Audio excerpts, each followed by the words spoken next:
Were medieval alchemists like John Dee real scientists? Imagine a world where science, magic, and religion all blend together. That's what medieval alchemists like John Dee practiced. They weren't scientists in today's sense, but they were curious explorers of the unknown.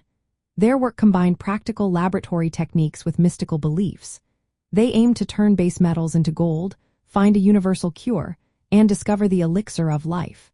These goals seem impossible now, but their experiments pushed forward early chemistry and metallurgy.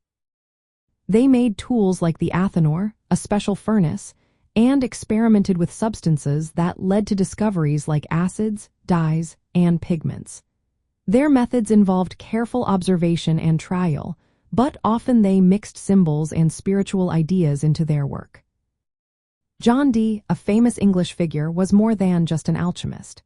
He was also deeply involved in astrology, which is the study of how stars influence human life, and Hermetic philosophy, a mystical tradition. Dee believed he could communicate with angels and gain divine knowledge. His work shows how medieval thinkers didn't see science, magic, and religion as separate. Instead, they all fit into a single worldview. Alchemists also played important roles at royal courts. They advised kings and queens, sometimes influencing decisions about medicine, metallurgy, or even torture devices. Their knowledge wasn't just theoretical, it had real-world applications, even if some of those were dark or mysterious.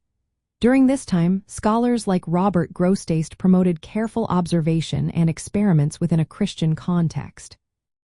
This helped shift thinking toward more empirical methods, but alchemy still remained closer to philosophy and mysticism than to modern science. In the end, medieval alchemists like John Dee were early thinkers who combined practical chemical work with spiritual and mystical ideas. They laid some groundwork for later scientific progress, but their approach was rooted in the cultural and religious beliefs of their time.